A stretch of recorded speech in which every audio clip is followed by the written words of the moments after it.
నమస్కారం. అలాగే అందరికీ గణతంత్ర దినోత్సవ శుభాకాంక్షలు తెలియజేసుకుంటున్నాం. ఈరోజు ఈ ప్రెస్ మీట్ ఏర్పాటు చేయడానికి గల ముఖ్య కారణం ఏంటంటే, ఎన్నికల ప్రచారంలో భాగంగా జనసేన టీడీపీ పార్టీ రెండు పొత్తులో వెళ్తున్నటువంటి విషయం అందరికీ తెలిసిందే. అందులో భాగంగా పవన్ కళ్యాణ్ గారు 175 నియోజకవర్గాల పర్యటన చేయాలని చెప్పి నిర్ణయించుకున్నారు. సో ఆ నియోజకవర్గ పర్యటనలకు సంబంధించినటువంటి రాష్ట్ర లాజిస్టిక్ టీము మరియు రాయలసీమ జోన్ 2 అంటే మన కర్నూలు జిల్లా రాయలసీమ జోన్ 2 రాయలసీమ లెవెల్లో ఒక లాజిస్టిక్ టీంను కమిటీని ఏర్పాటు చేశారు. అలాగే ఇక్కడ రాష్ట్ర లాజిస్టిక్ ఒక కమిటీ ఆల్రెడీ ఉంది. సో ఇక్కడికి రాష్ట్ర లాజిస్టిక్ టీం తరపు నుంచి నంద్యాల నుంచి విశ్వ గారు ఉన్నారు. అలాగే రాయలసీమ జోన్ 2 నుంచి కన్వీనర్ గా పవన్ గారు మరియు కో కన్వీనర్ గా మంజు గారు ఉన్నారు. సో వీళ్ళందరూ ఇక్కడికి రావడానికి గల కారణం ఏంటంటే, ఆదోని నియోజకవర్గంకి పవన్ కళ్యాణ్ గారు పర్యటించినప్పుడు ఆయన అకామిడేషన్ తో సహా ఎక్కడ బహిరంగ సభలు నిర్వహిస్తే బాగుంటుంది, అలాగే ఒకవేళ హెలికాప్టర్లో ఆయన వస్తే కనుక హెలిప్యాడ్ స్థల పరిశీలన, మరియు ఆయన్ని పవన్ కళ్యాణ్ గారిని ఒకవేళ రోడ్ షో చేయదలుచుకోవాలి, అప్పుడు పరిస్థితులు బట్టి రోడ్ షో అంటే గిన ఎక్కడెక్కడ సర్కిల్స్ మనకు అనుకూలంగా ఉంటాయి.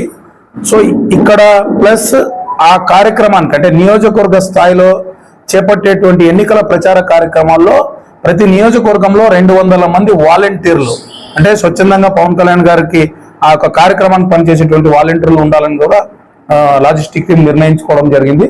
సో దానికి అనుగుణంగా ఇక్కడ ఉన్నటువంటి స్థల పరిశీలన, అలాగే మాతో కొన్ని విషయాలు అంటే మా ద్వారా మీడియాకు కూడా తెలియజేయడానికి ఇక్కడికి వచ్చారు. ముందుగా విశ్వ గారు అంటే స్టేట్ లాజిస్టిక్ కమిటీ నుంచి విశ్వ గారు మాట్లాడాలని కోరుకుంటున్నాను. మీడియా మిత్రులకు నమస్కారం. అలాగే ఈరోజు గణతంత్ర దినోత్సవ శుభాకాంక్షలు అందరికీ. పవన్ కళ్యాణ్ గారు రానున్న సార్వత్రిక ఎన్నికల్లో భాగంగా ప్రచారం కోసం అని చెప్పి తొందరలో షెడ్యూల్ తయారవుతూ ఉంది.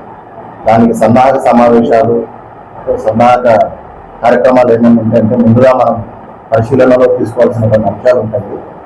యాజ్ ఎ లాజిస్టిక్ టీమ్గా మేము కొన్ని స్థలాలు, తర్వాత హెవీ ప్యాడ్ కానీ పల్లపన చెప్పినట్టు వాటన్నిటిని పరిశీలించడానికి ఈరోజు రాష్ట్ర కమిటీ నుంచి నేను జోనల్ కమిటీ కన్వీనర్ గారు పవన్ గారు మనం రావడం జరిగింది. మల్లపన్న గారితో అనేక అంశాలు చర్చించడం జరిగింది.